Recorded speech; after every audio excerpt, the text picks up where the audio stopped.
Hey, Joel. What's up, Tim? Remember that iconic scene in Star Trek II, Wrath of Khan, where Captain Kirk yells out, "Khan!" Yeah. Well, the father of the nuclear bomb in Pakistan, his name is A.Q. Khan. Coincidence? Tim, I think you're being super critical.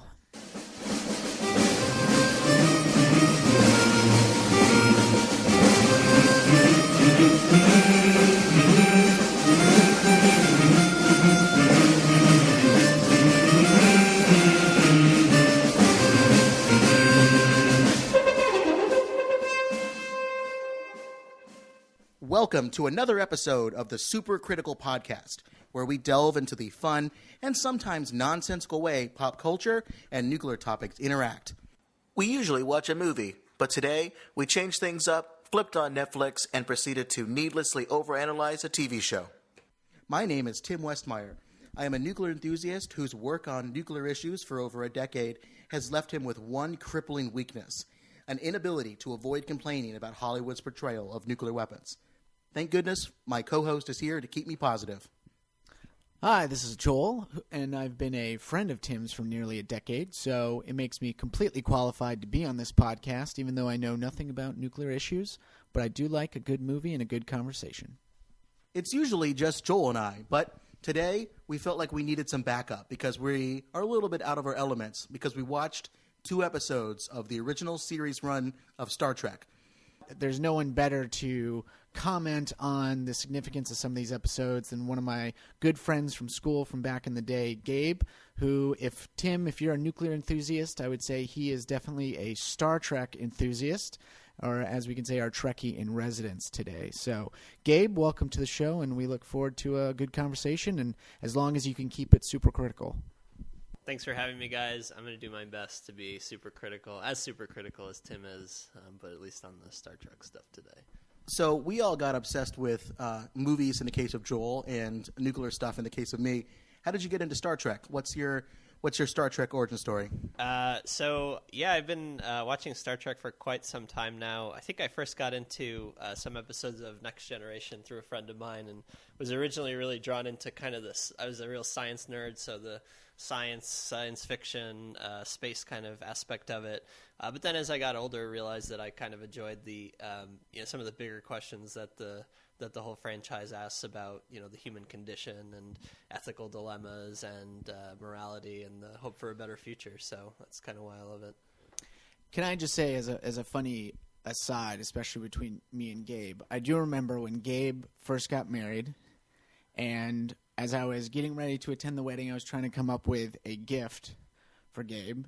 And of course, because I don't follow protocol, I completely ignored their registry. And I was like, I got to come up with a cool gift, because you don't actually give the gifts that they want. You try to come up with something even better. Yeah, the gifts that you want. Right. And, I'm technologically inclined. I like to feel, I'm hip, I'm with it.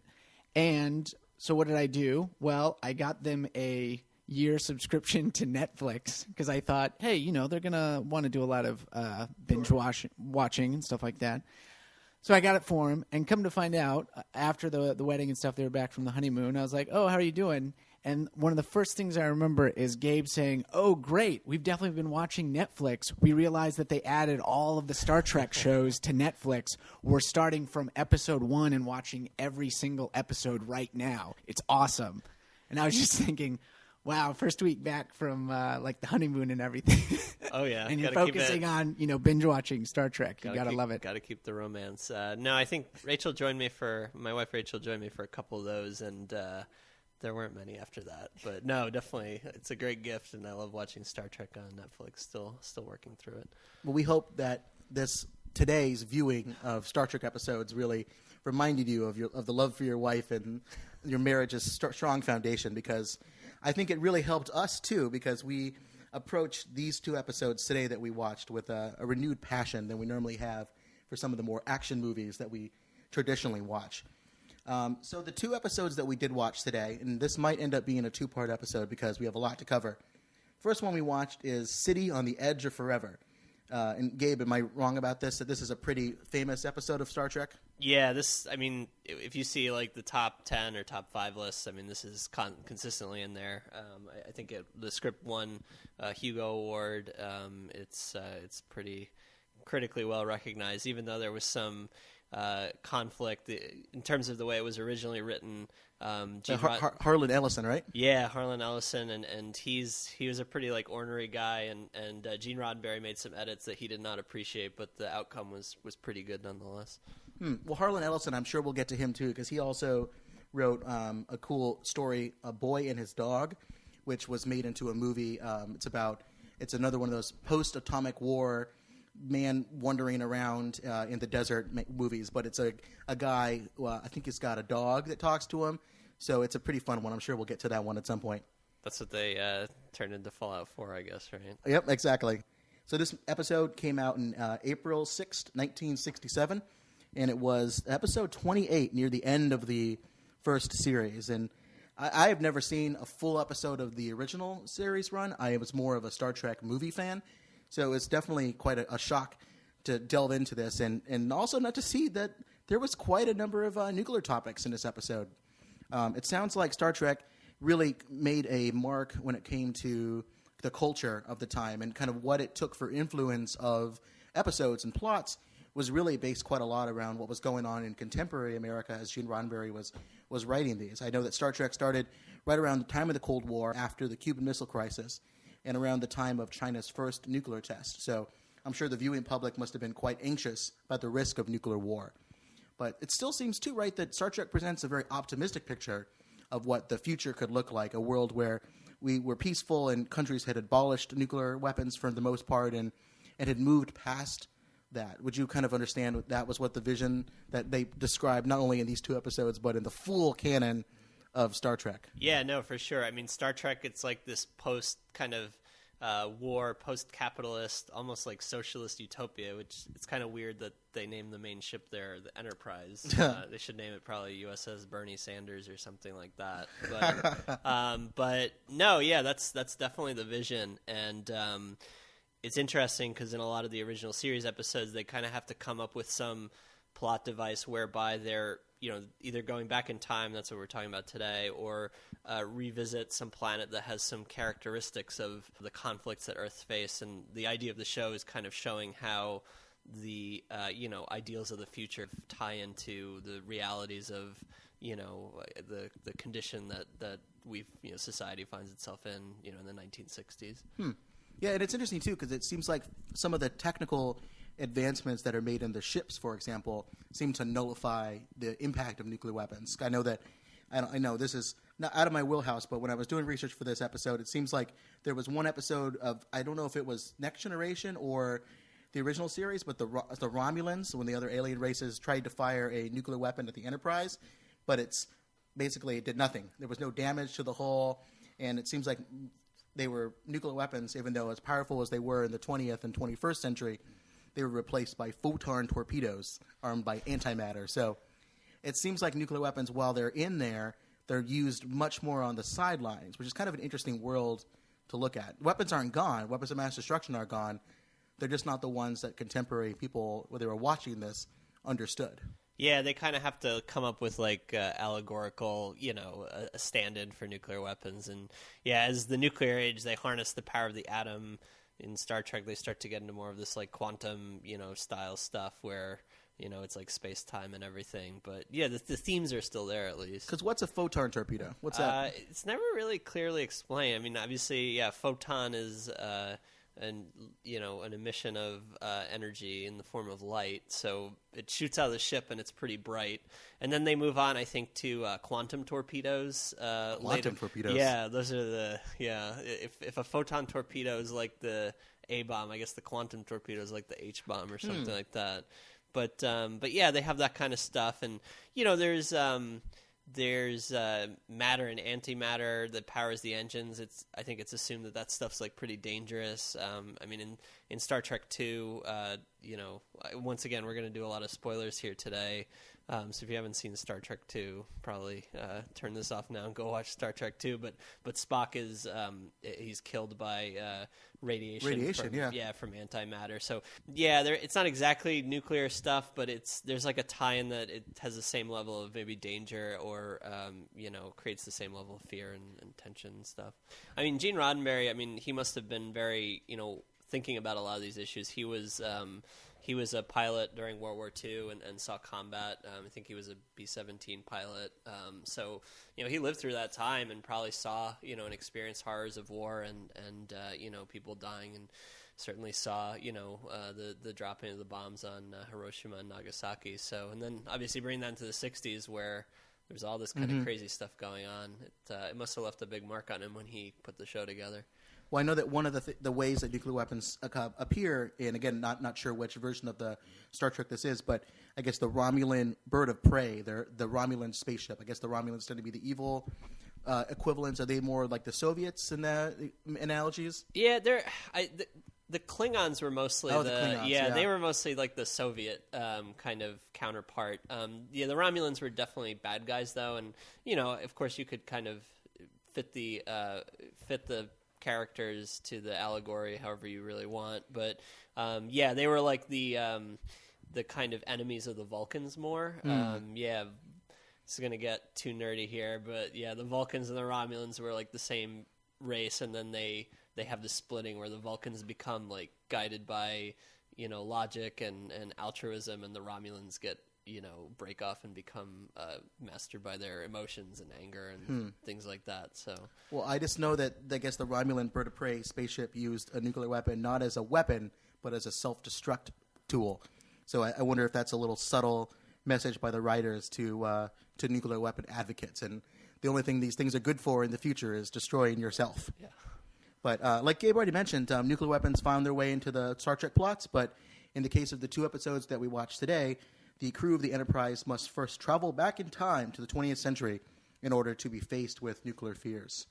So in City of the Edge of Forever, Joel and Gabe, why don't you guys kind of work us through quickly what happens in this plot so everybody is on the same page? And again, spoiler alert for 50, 60-year-old episodes. Yeah, so the episode starts off, they kind of got to set the story up. The Enterprise is traveling through some area of space where there's some time distortion going on. This causes a pretty, by modern standards, corny view of the camera shaking and everyone's kind of flailing about the bridge. And there's this part where Ensign Sulu, his console explodes, and the doctor comes in to treat him with this highly dangerous substance, cordrazine, which, for whatever reason, Dr. McCoy is very callous handling the hypospray that has it and accidentally injects it into himself. I think you can get it over the counter now at your local pharmacy. But you've been taking some cordrazine, Joe. But at the time, early adopters, it had some side effects. Yeah, no, exactly. Don't tell the FDA. But so Dr. McCoy, he accidentally injects himself, goes crazy, and kind of starts ranting and raving and goes off the ship, beams down to this planet where these time distortions are coming from. Captain Kirk creates an away party to go find him. Of course, they bring all the senior officers down there. All the most important people on the ship are sent down to the planet. Well, you don't want to send the lowly guys who just the enlisted folk. You got to send like the senior officers. You need like 2 of them to die on the planet. You need 2 red shirts to go die. Although, can we just note in this episode, I don't think I saw a single person die. Well, from the party. Yeah, the red shirts they lived. And that was, and it's weird because when they beamed down, I think there was like 2 or 3 red shirts in the background, and you kind of know, you kind of wonder if it's coming or not. Yeah. But yeah, you're right. It doesn't. After a certain point, it's a 5-year mission. I would think like 2 years in, they're like, oh, you got to go down to the planet, and it's like, oh, I got to wear a red shirt today. You're walking around sweating, just looking for some alien or monster or missile coming at you. Yeah, I don't know. Can you imagine the uniform day on the Enterprise? It's your day, man. Yeah, it's your day. Exactly. Well, so they get down to the planet, and they're trying to find McCoy, and in the process they find this portal that is causing these time distortions that was afflicting the Enterprise. The portal, it starts talking to them and basically tells them they can see into their past and starts showing them scenes from Earth past. During this process, they find McCoy. Spock subdues him, but McCoy gets back up and, still in this kind of manic, lunatic mode, runs through the portal. And all of a sudden, Uhura, the communications officer, says, "Oh, the Enterprise is gone. It's disappeared." Uh-oh. And the portal basically says, your timeline has been changed. McCoy went to the past. He did something in the past that changed the timeline. And this kind of sets up the story whereby Kirk and Spock go into the portal to try to get to the same time that McCoy goes back to and prevent him from altering the events of history. Can I just stop you right there? I do find it interesting that he changes time, which results in the Enterprise completely disappearing, and yet the people down on the planet are still there. Yeah, that's God, every Star Trek episode you see, I mean, you could probably do one of these. Might be some plot holes. Yeah, well, let's say this device, the Guardian of they're within the time distortion, exactly. So they're neither here nor there. Yeah, okay. The Guardian of Forever, which is the name of the portal, he must have protected them somehow. You know, yeah. All right. So, but, I mean, that's an interesting question when you get into any kind of time travel discussion when it's a movie or TV show. Is what are the rules of time travel? When you make a change, does it change it later, or does it? Yeah, I'm sure we'll get to that maybe when we're finishing the second episode too, which is also about time travel, because they definitely change the rules, whether or not they're playing by Terminator rules, which is everything that has happened is going to happen and you can't really change it, or if it's Back to the Future rules where you can change something but there might be some sort of alternate history or alternate timeline that gets created. But so they get down to Earth in the 1930s, or actually in the year 1930. So it's the United States is recovering from the Great Depression. There's a lot of poverty around, and they're kind of taken to be two kind of drifters. And they end up getting taken in by this woman, and she's kind of the main guest character in this episode. Her name is Edith Keeler. She runs a mission for people who are needy during this time, and they end up getting taken in by her. She gives them a job and a place to live, and through this job, they're able to kind of make some money so that Spock can get these components he needs to build whatever device he needs to kind of look into the timeline and everything. Now, while this is going on, Edith is getting suspicious of these guys. I mean, Spock, he has the pointy ears. He keeps them covered, but he still acts very differently. Kirk is, the way they talk, it sounds like they're not from that time. And Edith herself, during one of the dinners at her mission, she gives some speech about how there's going to be a future where people will not be spending money on war anymore. They'll be spending money on great things. She refers to harnessing the power of the atom and humans traveling into space. So she's very much a visionary, almost like shades of Roddenberry. It reminds me a lot of H.G. Wells, the same science fiction author that brought us War of the Worlds, wrote a book in 1913 called The World Set Free. And in that, he basically predicted things like atomic bombs and nuclear power plants and all these different promises that nuclear science, something that was just created as a concept maybe 10 or 15 years ago, it's an amazing use of that idea in a Star Trek episode. Because the people around that time in 1930, the nuclear science promised so much. They even promised nuclear power would be so cheap it wouldn't be worth metering. You would just be free energy. And people used to talk about the wonderful health effects of radioactivity, that you should eat a little bit of radioactive elements with your bowl of cereal in the morning to prolong your health. So after your asbestos pill in the morning, and then you take some plutonium. It's definitely, I think it's true that when she talked about what she did, it represents a vision of nuclear power and nuclear sciences for the future. Just interesting to note that just a few years later, once nuclear weapons come about, then all of a sudden you have nuclear radiation issues becoming these forces with all these comic book characters that bestow all these unique, interesting superpowers that give you great abilities, kind of taking advantage of the mystery and unknown quality, I guess, of nuclear weapons and nuclear energy. So all this sounds good, but so what's the problem here? Why did Spock and Kirk need to go back in time? Everything seems fine so far. So the problem, and this is, Spock finally gets enough parts to figure out what's going on. Spock finds out that basically McCoy gets sent back to this critical point in Earth's timeline, and it involves this woman, Edith. And basically, this woman, Edith, in the normal timeline where McCoy didn't get sent back and interferes, Edith dies in an accident. She dies in a traffic accident and is hit by a car, and events progress normally. But what Spock finds out is that through the interference with Dr. McCoy, Edith actually survives. She's saved from that accident. And she goes on to lead a pretty successful peace movement in the 1930s. This peace movement delays the United States' entry into World War II, and as a result of this delay, the Nazis are able to get the technology needed to build an atomic bomb, and by having the A-bomb before everyone else, the Nazis are effectively able to win World War II, and by consequence, alter the whole timeline. There's it's not explicitly stated, but the implication is that there's war on Earth, and Earth is never able to develop into a peaceful society. The Federation is never created. Humans don't go explore space, and the altruistic future that Gene Roddenberry imagines with Star Trek just never happens. Everyone's worst fear: nuclear Nazis.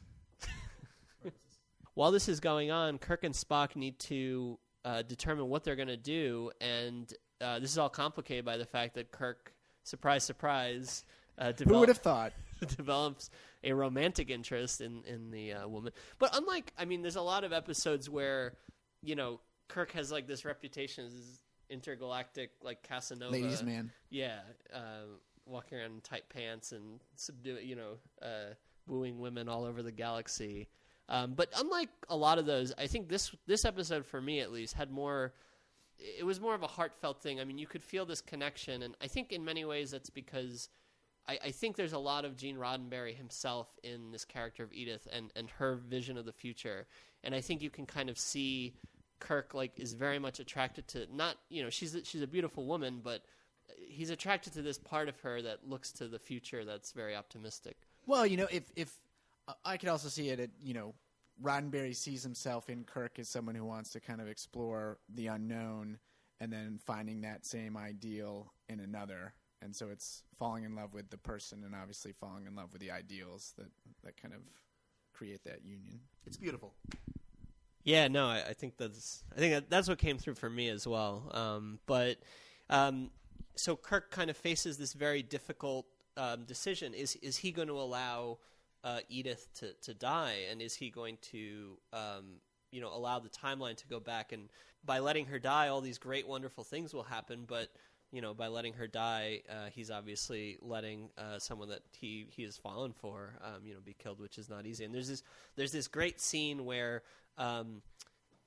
she's at the top of the stairs in the mission, and she trips. Kirk's there next to her on the steps, and she trips, and she's about to fall right down the stairs. And Kirk just instinctively reaches out and saves her from falling. And Spock is kind of watching, and you see this look on Kirk's face like he knows what he just did. He potentially altered the timeline right there. He's not supposed to be saving her, and you kind of get the idea that he's going to have to fight his instinct. His instinct is to protect this woman, but he needs to, consciously fight that.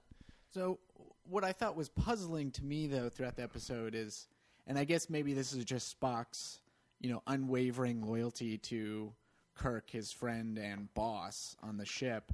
But, I would think Spock, again, this is me as the kind of just the moviegoer, the TV show watcher, but I would think once Spock has certainty about Keeler's role in history, at the beginning that they're only seeing fragments of the future, and so they don't know whether Keeler is supposed to survive or if she's supposed to die, and what was the history that was supposed to have happened. So they're trying to figure out what they have to do. But I would think once they know she has to die, I'm expecting Spock, the logical one, to be like, okay, she has to die, walks right up to her, breaks her neck.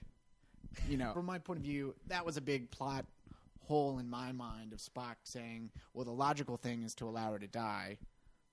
We could just kill her right now and move on. Yeah, I mean, I think... You got a cold-hearted version of Spock.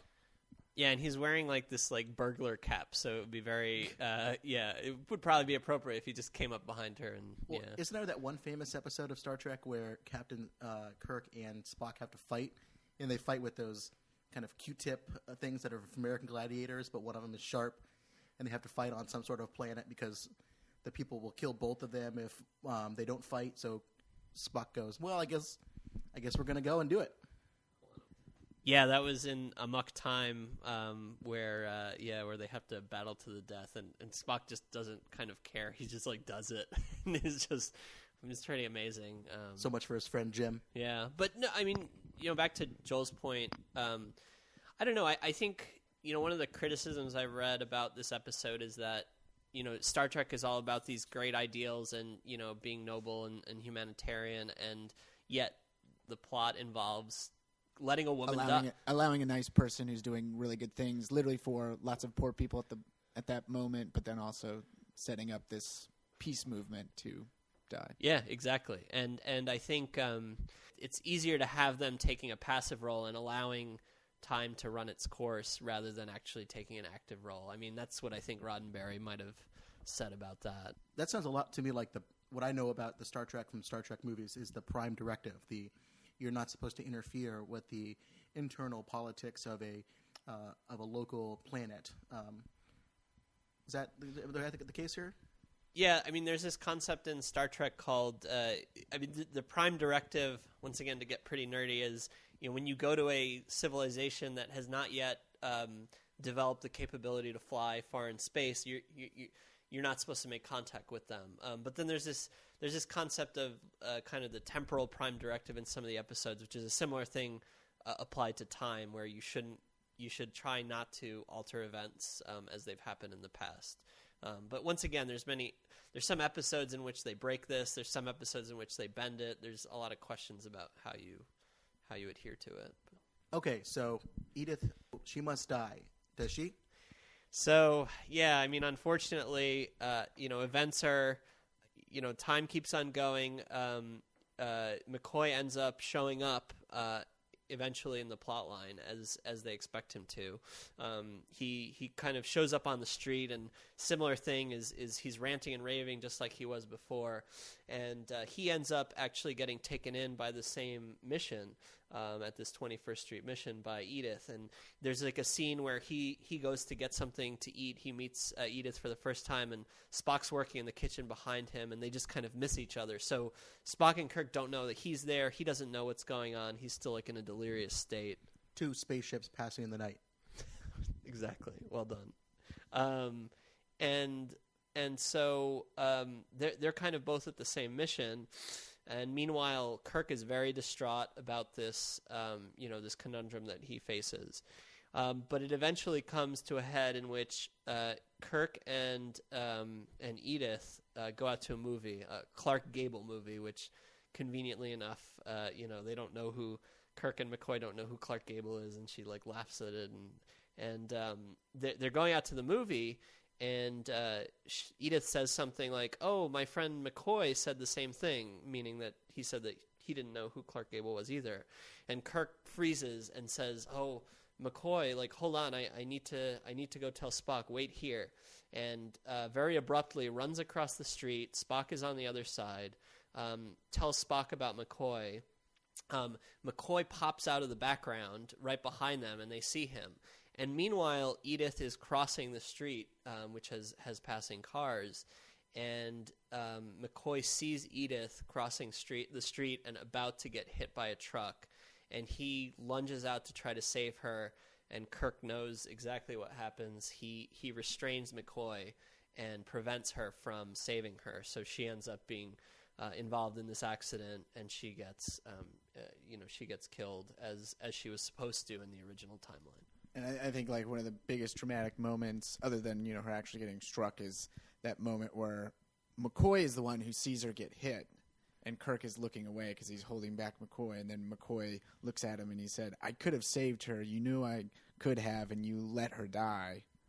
even while he was, dealing with this ethical dilemma the entire episode. And then he just proceeds to look away, realizing, he was able to do it, but, what did he have to give up in order to do it? Yeah, no, it's really sad, and I think Spock says something like, he knows, Doctor, he knows, and you just see the look on Kirk's face, which is kind of rare. I mean, and you really, I think, get a sense that this event has really affected Kirk in a way that he probably takes back with him to the ship and internalizes for the future episodes. But at least the Nazis weren't able to get an atomic bomb. And I didn't really know how much nuclear topics would be in this, but there turned out to be quite a few. Some of the big ones that I've already mentioned, this idea of the promise of nuclear energy in the early part of the 1900s, we've already kind of mentioned. But the big central part of this plot is the U.S. is delayed from entering World War II.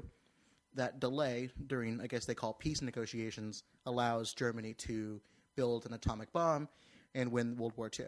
So I think one of the cool things that we should talk about is how close were the Nazis to actually building an atomic bomb. And then after that discussion, I think we can talk a little bit about what the role of anti-war movements and the nuclear freeze movement from the 50s to the 90s and what that did and its effect on the progress of countries, superpowers, nuclear arsenals.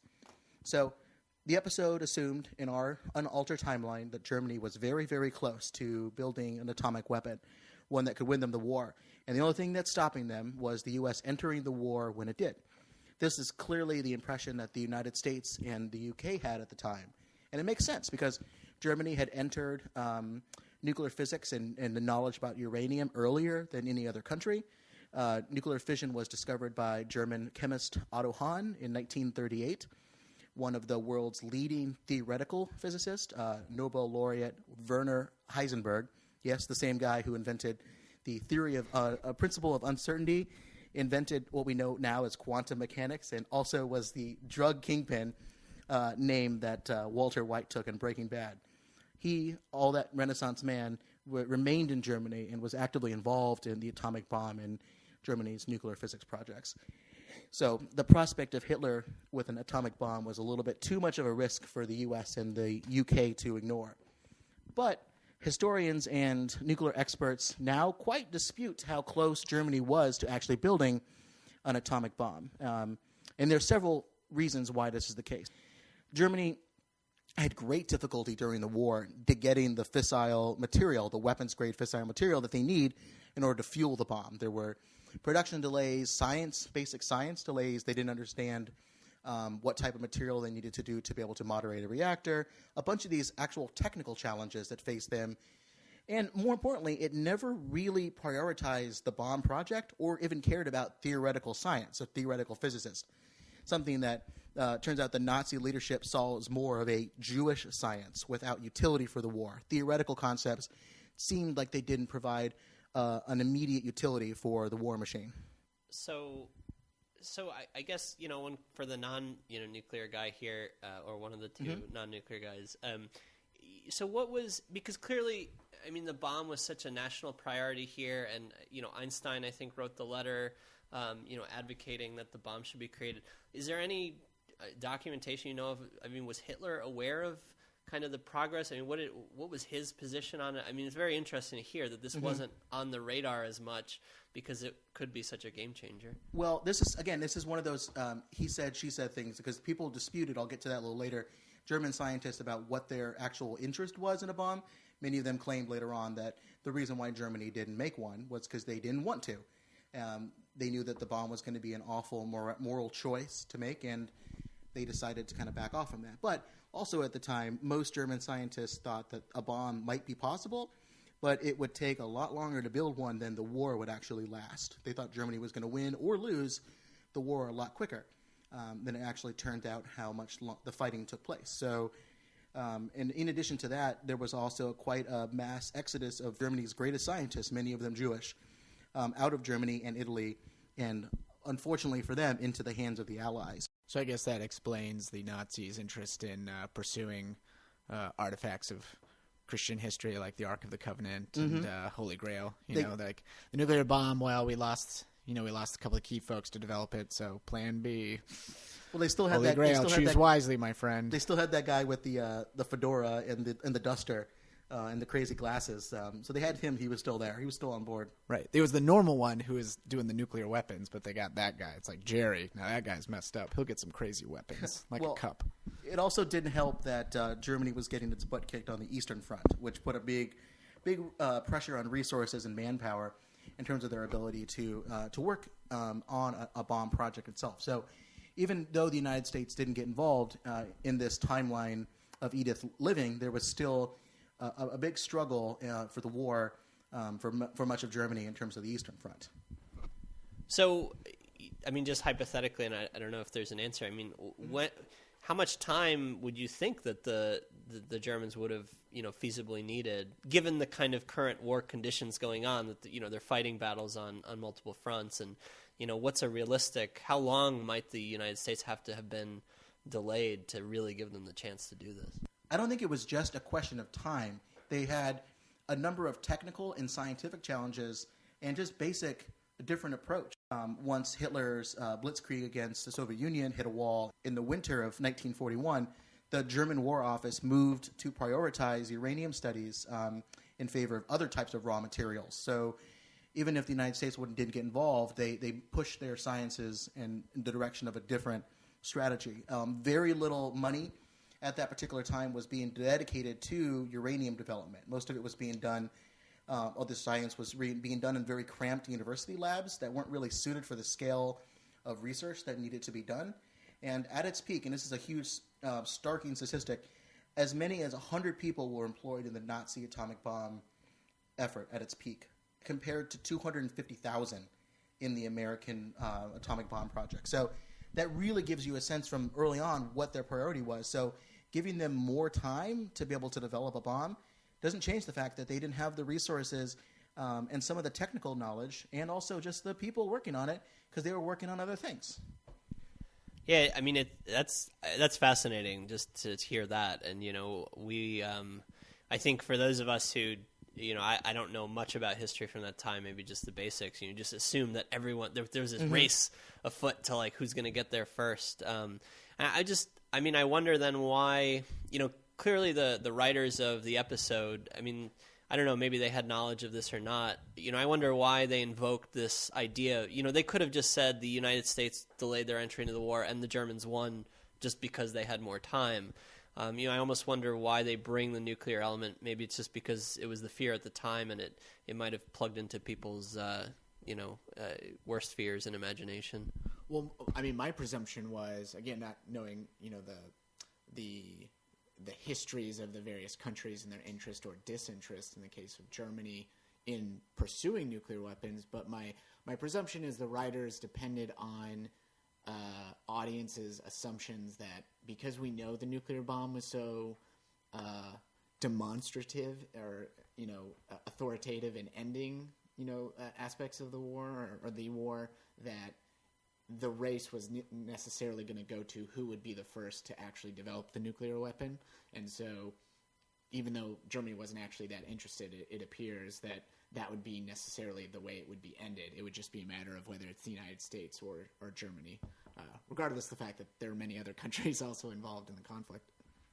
And it wasn't like Germany wasn't interested in an atomic bomb project. Heisenberg said several presentations on what a potential impact could be of nuclear sciences. Now, a lot of his research and the research of German scientists that were left in Germany were focused more on what they call the engine, basically a nuclear power reactor.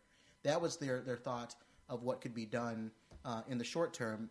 Heisenberg was very pessimistic about the chances that they could build a bomb quick enough.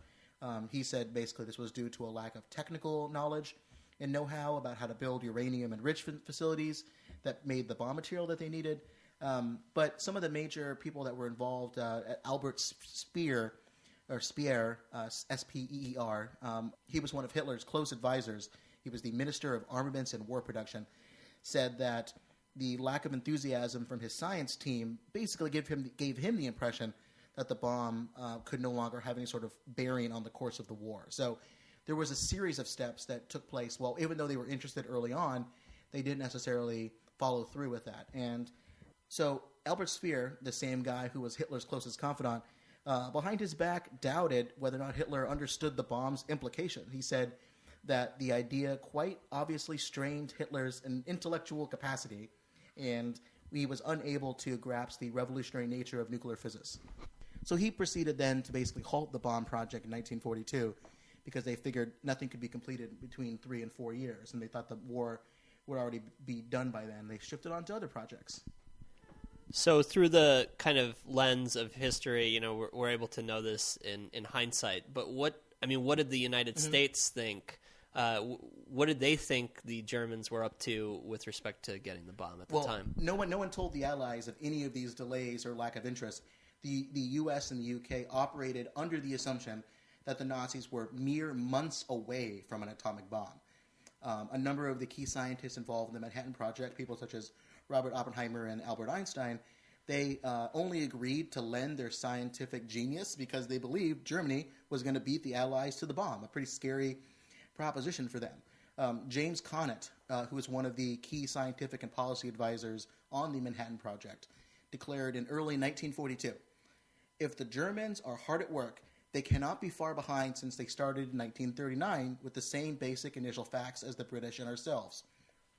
There are still plenty of competent scientists left in Germany. They may be ahead of us by as much as a year." And furthermore, he argued that 3 months' delay could be fatal to the United States' hopes of getting a bomb before the Germans and winning the war. So the kind of philosophy and plot that the Star Trek episode that we watched today was definitely the impression that a lot of the scientists had at that particular time. Another memo from some people that were involved in the Manhattan Project, this is from August 1943, warned that recent reports, both through newspapers and through Secret Service, have given indications that the Germans may be in possession of a powerful new weapon, which is expected to be ready between November and January. The memo goes on to predict that the Germans will have, by the end of this year, enough material accumulated to be able to make a large number of gadgets, which is what the Manhattan Project's code name was for atomic bomb, which they will then release at the same time on England, Russia, and the United States. So certainly a big fear, although it later turned out that secret new weapon was the V-1 and V-2 rockets, not an atomic bomb. So they were certainly getting information, but it wasn't correct information about the progress of the German bomb project. So is there a chance that some of the confusion about the Germans' pacing of innovation was in any way a result of misinformation during the war? That did they ever let on or try to, even though they weren't as dedicated, you mentioned the numbers, is it possible that they nonetheless suggested or tried to misinform the Allies that they were that far along to almost throw them off and distract them with science that they didn't appear to be as interested in? I think that was it's still being debated. Niels Bohr, he was a European scientist, and he had a conversation with Werner Heisenberg when they were still colleagues because they used to collaborate on a lot of science projects. And this was way early before the war even started. They had a conversation about whether or not the bomb could happen, and both of them came away with different interpretations of the other person's desire to build an atomic bomb and whether or not they believed it could be a potential thing that could happen. I know one of the things that Bohr said was he left that meeting with the impression that Heisenberg believed a bomb could happen and that Germany was working on it.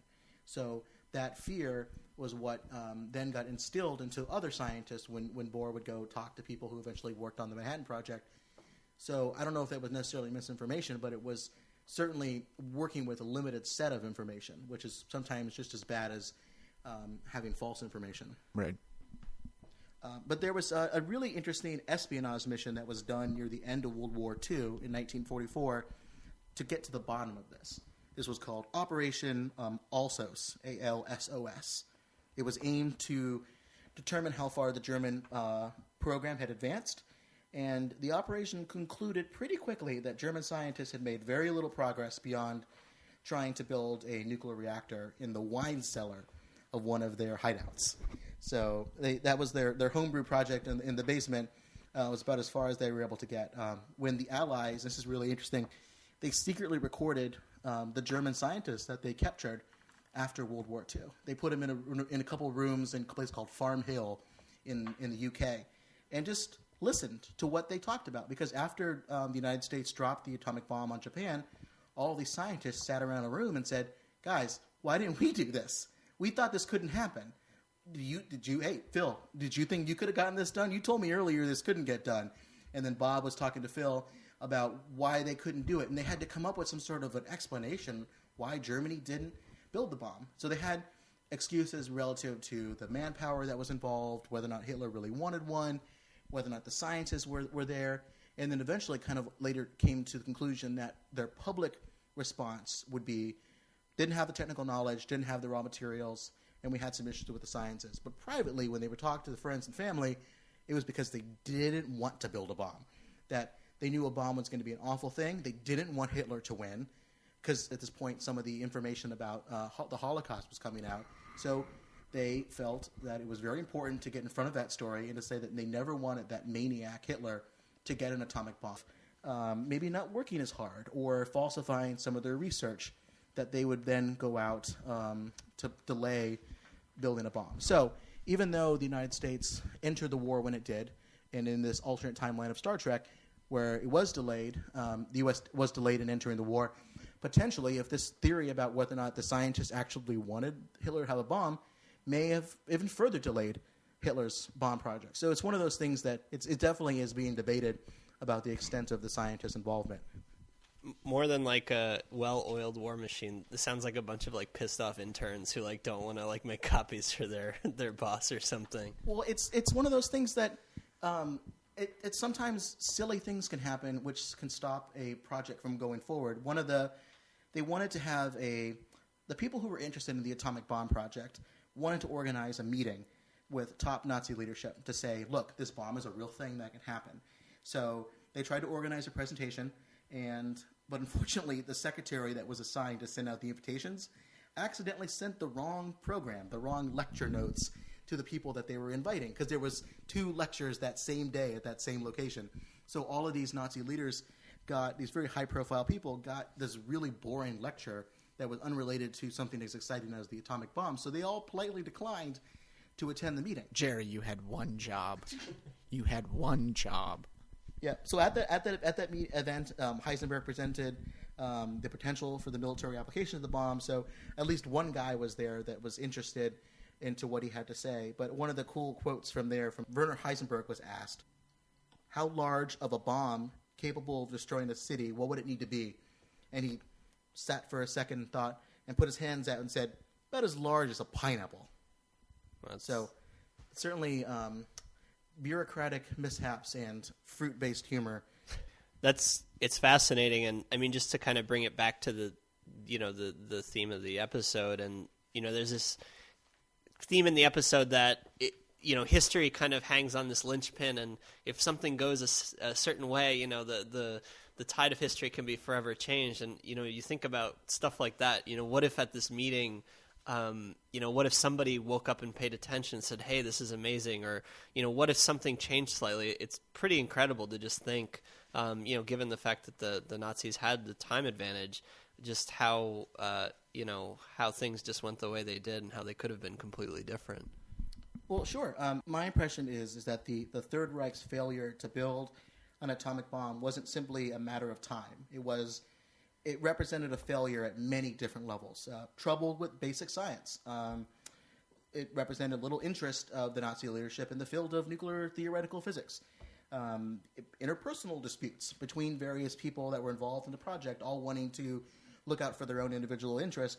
And more importantly, a lack of the critical resources, a failure of the bureaucratic leadership at the top to mount a serious effort to build to bring together an interdisciplinary team that was necessary to build a bomb. There's a reason why everyone refers to the Manhattan Project as the model of a national endeavor. We need a Manhattan Project on this or that, because the invention of nuclear weapons was as much a planning and managerial feat as it was a scientific one.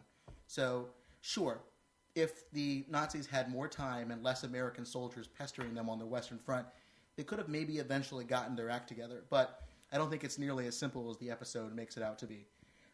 If aliens would have sent me back in time to when this episode was being written, I probably would have changed the plot to have McCoy accidentally gives science tips to Werner Heisenberg. Something like, oh yeah, I'm pretty sure graphite would be better at moderating that reactor than heavy water, but what do I know? I'm a doctor, not a nuclear physicist. That's pretty supercritical, Tim. Come on now. Yeah, one thing I remember just going back to the episode was the talk about specifically how the Nazis were able to create the bomb, and it had something to do with heavy water, that the heavy water production was allowed to continue because of the U.S. delayed entry into the war in that altered timeline. One of the key turning points against the German atomic bomb program was the destruction of their supply of heavy water that was coming from the high concentration plant in Norway. So a heavy water plant in Norway. One of the key aspects to building your stock of fissile material, namely plutonium, for your bomb, is you need to control the rate that your nuclear reactor basically causes fission. So when you control that rate of fission, you can do things, otherwise your reactor overheats and you won't able to, you'll have a smoldering pile of a machine instead of the type of plutonium that you need. You need to find something to be able to slow that rate or to moderate it. So the Americans figured out that you can use graphite, pure graphite, to moderate the reactors. Germany, though, because of some of the research that they did that showed that graphite wouldn't be very good, mostly because they weren't using pure graphite, they relied on heavy water. So heavy water is something which you can use to moderate a reactor because it has a different type of hydrogen isotope that can slow the rate of neutrons that pass through it, therefore moderating the amount of fission in the reactor. But it's really hard to make. It takes a lot of time and a lot of power. So once you take out that heavy water plant, you basically create a major choke point in the country's bomb-making program. So we knew this, the United States knew this, and more importantly, the British knew it because they were following the German program a lot closer than we were at the early point of the war. A commando raid, Operation Gunnerside, took place, which basically sabotaged this plant from working. Now, this is another major feat of the war, which was done in a Kirk Douglas movie called The Heroes of Telemark. I'm sure we'll get to that one at some point as well. But this sabotage operation basically shut down the plant for a while. It was restarted, and then precision bombing by the U.S. and the U.K. shut it down again. So the Nazis realized we need our heavy water, our little bit of heavy water that we have that left that wasn't destroyed needs to get back to Germany. So as this was being put onto a boat in February of 1944, special forces from the Norwegian resistance fighters and British special operations team blew it up and sunk it and made it go into the bottom of this lake. This was something that I think that the episode probably didn't mean to, but it kind of forgot about the role that the non-U.S. parts of this Allied operation were involved with, that people, the British and the Norwegian resistance fighters, were heavily critical in stopping the German bomb-making programs. It's funny, flash forward here to 2016, and you can actually buy heavy water online. On Amazon? There's a company called United Nuclear, and I've always wanted to get it because apparently when you make ice cubes out of it, instead of floating at the top, because it's heavier than the rest of the water, they sink to the bottom. But you just want to put that in your scotch. Yeah, exactly. So the Nazis just needed to build a time machine to come in 2016 to buy the heavy water. It's that simple. So after the war, Heisenberg and other German scientists claimed that they never actually wanted to build an atomic bomb in the first place because they didn't want Hitler to have one. They constantly said that they sabotaged Hitler's plans, delayed or falsified their work, or they really didn't give it their all, basically. This excuse is still hotly debated because there definitely was work on an atomic bomb project, and really no one wants to be told by their peers that they just screwed up. They want to have some sort of other excuse. But one quote in particular is really interesting because it brags about how Germany couldn't figure out the bomb, and that was a good thing. It's from German physicist Carl Friedrich von Weizsäcker in August 1945. He says, "History will record that the Americans and the English made a bomb, and at the same time in Germany, under the Hitler regime, produced a workable nuclear energy reactor. In other words, the peaceful development of the uranium engine, the nuclear power reactor, was made in Germany under the Hitler regime, whereas the Americans and the English developed this ghastly weapon of war." So kind of a bit of a sick burn back to us on the question of whether or not Germany tried to figure out a bomb and basically decided that they didn't want one. So You can decide whether or not you think that's true, all of our historian listeners, but that certainly plays an interesting perspective on whether or not Edith Keeler needed to die in the end. Yeah, it's interesting because the episode makes this kind of clear-cut distinction that either she lives or dies, that there's no other potential outcome. This is a key kind of splinter in the timeline, and it could kind of go either way. So it's interesting to just hear that maybe there could have been that third outcome, and she could live, and Kirk takes her back to the Enterprise, and she lives happily ever after in the utopian future she dreams of. I think that's left for fan fiction at this point. But so that leads me, though, to the second thing I think would be interesting to talk about, which is the history of anti-war and the nuclear freeze movement. Because even though I want to save this discussion in detail for another podcast, I think it's worth mentioning because this is obviously a big part of the plot. While the global nuclear freeze movement really gained strength after a wave of anti-nuclear power protests and anti-war protests in general that kind of peaked in the 1970s and the 80s, its roots can be found in some of the scientists that were involved in the Manhattan Project that later regretted their involvement, especially after a series of atmospheric nuclear tests that took place in Operation Crossroads, which was at Bikini Atoll in the summer of 1946. It basically resulted in fallout that pushed many of the area's residents out of the area for safety purposes, and combined with a hydrogen bomb test in 1954 that poisoned several of the crew members and killed one of them on the Japanese fishing boat called, unfortunately, the Lucky Dragon.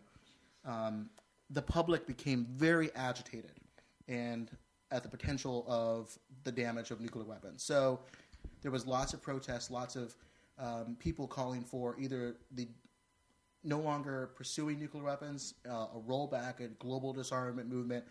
In 1982, there was 1 million people protesting in Central Park, rallying against nuclear weapons. And today we still see that in the Global Zero Group movement, which includes about 300 world leaders and other big luminaries organizing citizens to push their own leaders towards nuclear disarmament. So the idea of some one person or a group of people having an impact on this particular debate is certainly something that existed, because while leaders still pursued nuclear weapons, they may not have pursued them at the pace that they did without public support, may have limited their range of options that they ended up having.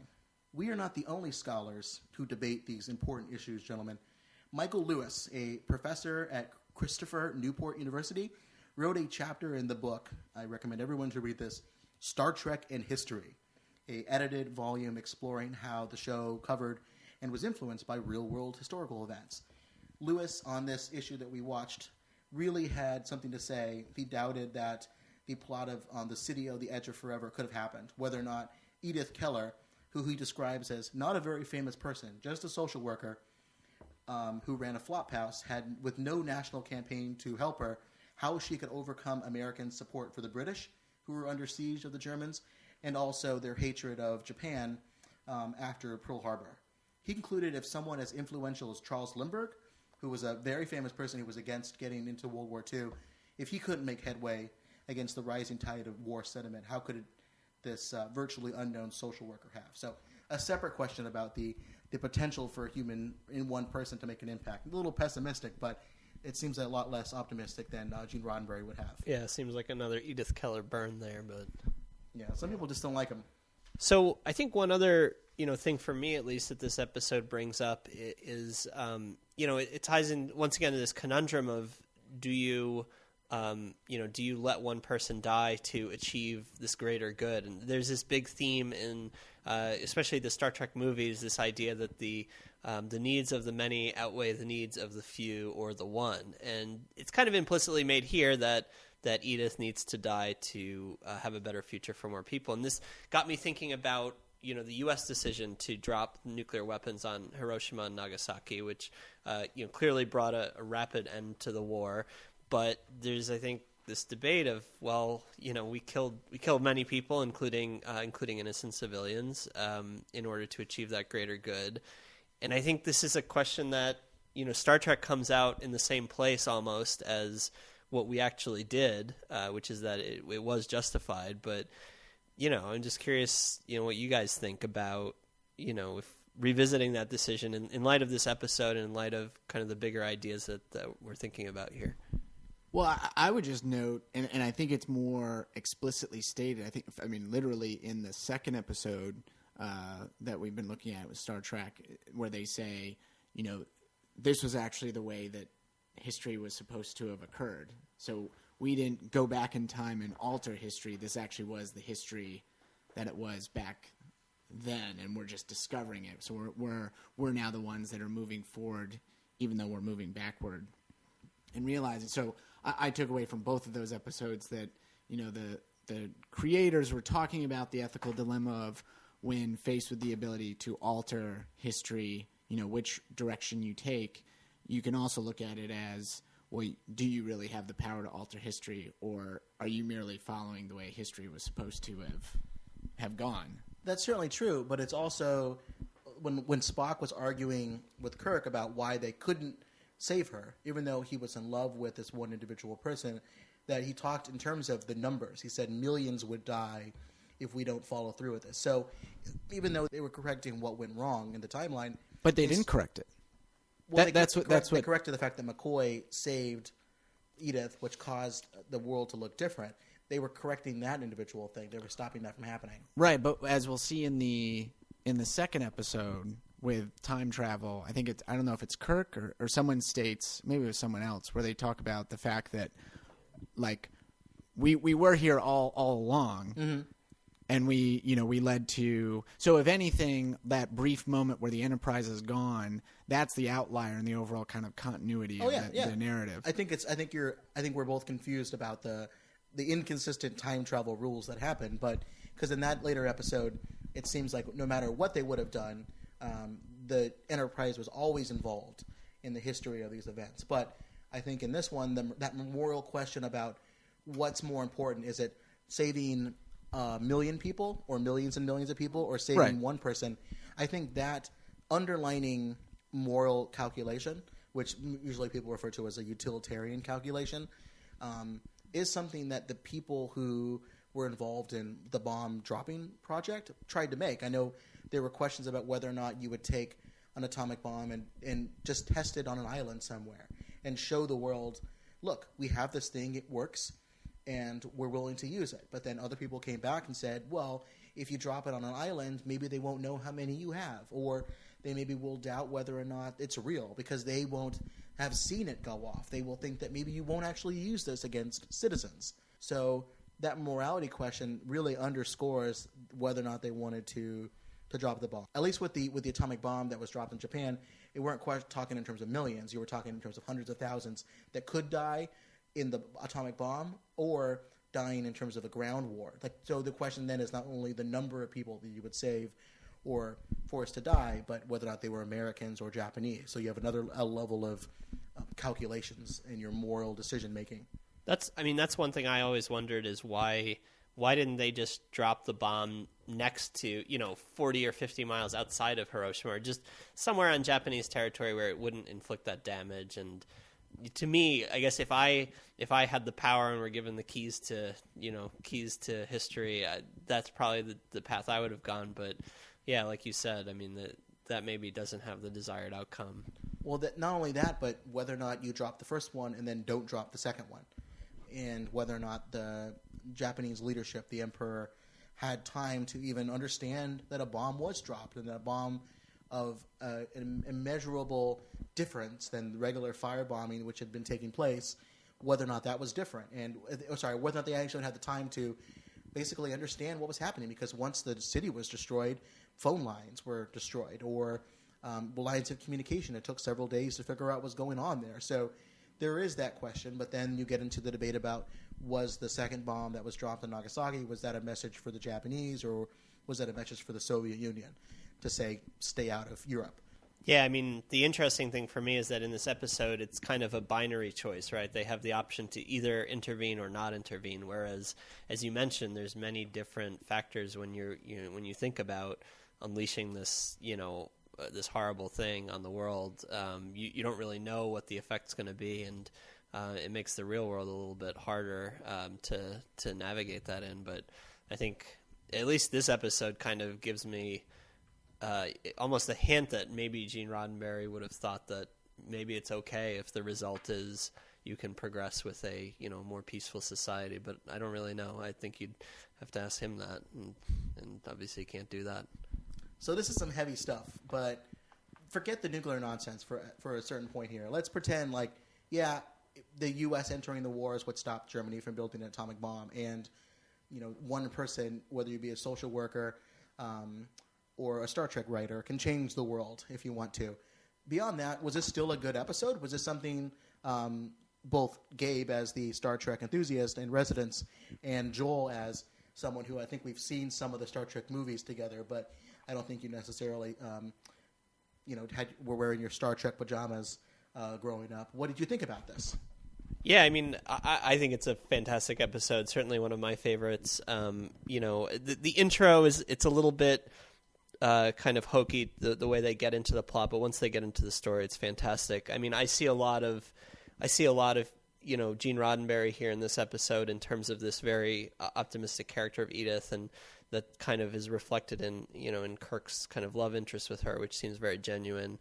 It must have been tough for Gene Roddenberry. He was I mentioned he was a pilot during World War II. He was also involved in a very famous plane crash in the desert, I believe in Egypt. It was on a flight from India, and the plane crashed, and he personally went into the burning wreckage to rescue many people.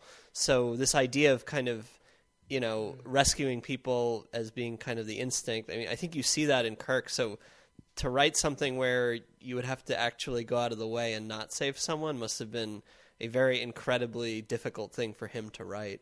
And I think another great thing about this episode too is the friendship between Kirk and Spock that comes through, which you really get the sense that they're two peas in a pod. There's a lot of jokes, and even at one point Edith can sense that says something to the effect of Spock, even when you don't call him Captain, you can still hear it in your voice. So there's that bond between them.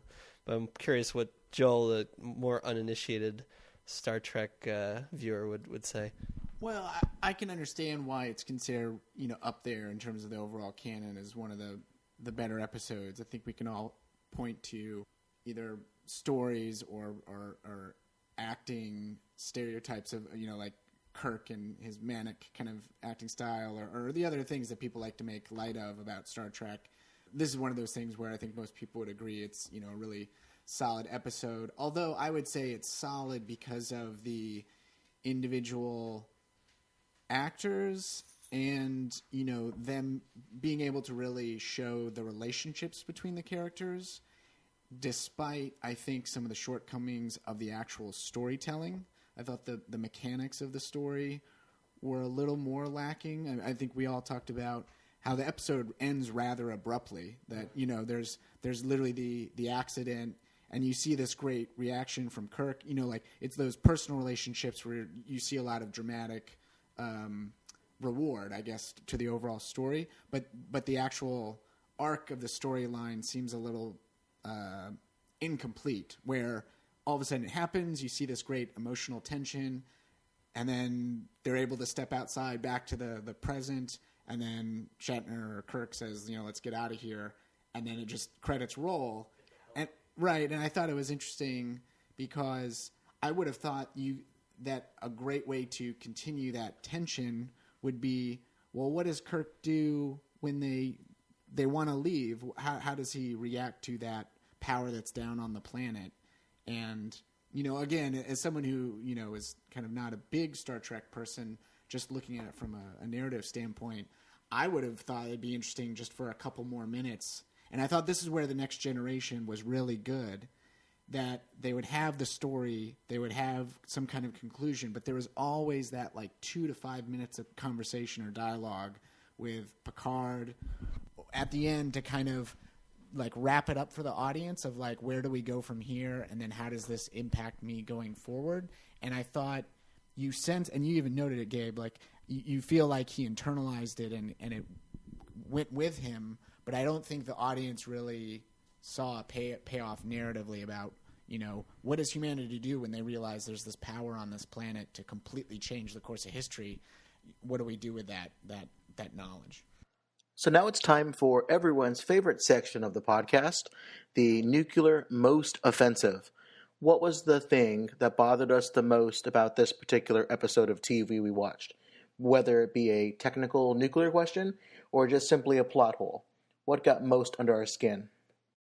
I don't really have a whole lot on this one. You know, it's certainly a simplistic idea. Well, I think it's a simplistic idea to think that if the U.S. was just delayed a few years, then Germany would have built a bomb. But I understand why the writers in the 60s, when they wrote this, made sense, because a lot of this, like those things I was talking about earlier, the transcripts from the Farm Hills conversations that were recorded by German scientists after the war ended, that stuff really wasn't released until 1992.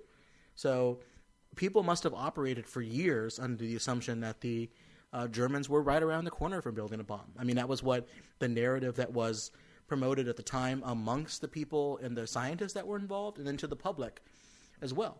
So you're talking about the accuracy as far as history and things like that you're nitpicking to use that sure word. So I don't really I'm not incredibly bothered by this. Like, this doesn't eliminate my enjoyment of this episode. So I still think that it was pretty good. I think it's always a little silly to think that one person like Edith could have stopped Roosevelt from getting into the war, because I think there was a lot of things pulling the United States into war, especially Pearl Harbor. I mean, what argument would she have against that particular fury? People were very angry at the Japanese. So I think that is a little bit of a problem for me. That's not necessarily a nuclear thing. So I think I still enjoy this episode quite a bit, and I can understand why people like it.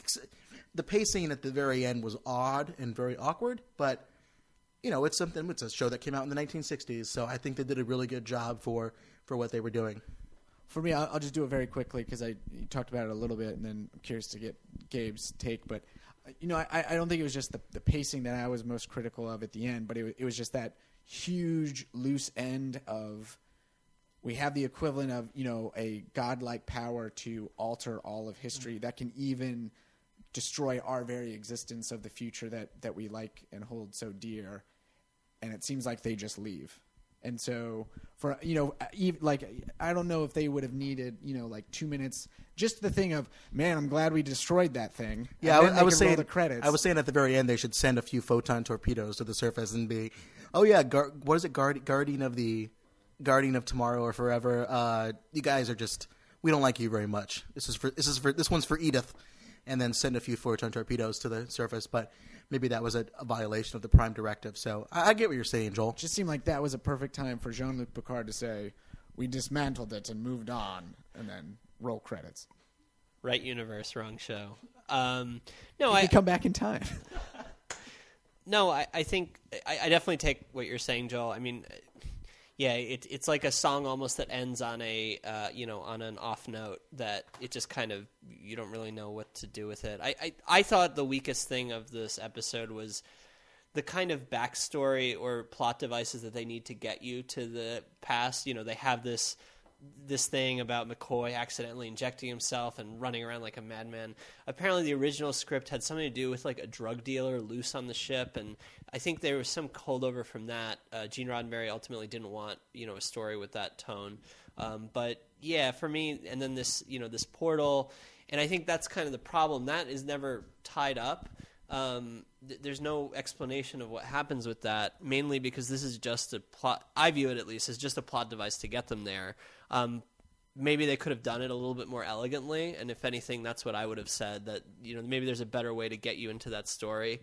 So the way like the breakaway warp speed, I think that we... Oh, in our next episode. Yeah, exactly. Well, you just add some Trek jargon like, oh, the quantum phase variance and the, you know, something like that, and people will just buy it. But so for me, the ending on the off note doesn't really bother me because I kind of put that away. But I could see how a reasonable viewer, it would kind of bother you that was not kind of dealt with.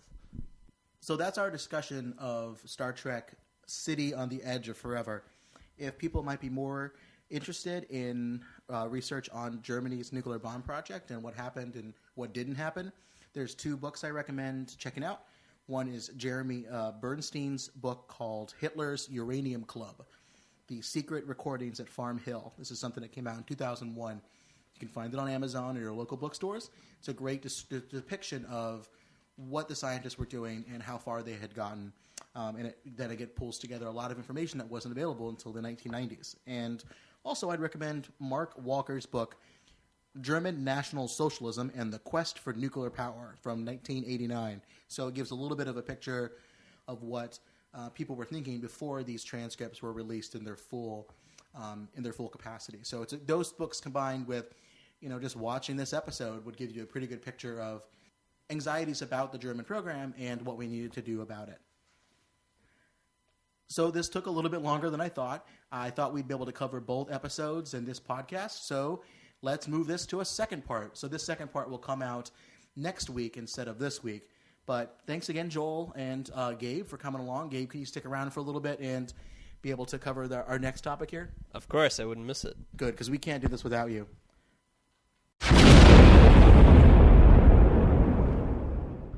Thanks for listening to another episode of Super Critical. We hope you enjoyed the show. If you have any suggestions for future episodes or guests that you want us to have on, or, just tell us what we got wrong, whether it be nuclear or Star Trek. A couple different ways you can do that and contact the show. We can look for us on our Facebook page at facebook.com/supercriticalpodcast. We're also on Twitter at Nuclear Podcast, and the old-fashioned way, I guess, email supercriticalpodcast@gmail.com. And, if you enjoyed the show and the program, I would love if you considered subscribing on iTunes or leaving a review. This really helps us find new listeners and grow the show. Until next time, this has been Tim Westmeyer. And Joel. And Gabe. And remember, if it's pop culture and radioactive, we're bound to get super critical about it. Have a good one, and I guess live long and prosper too.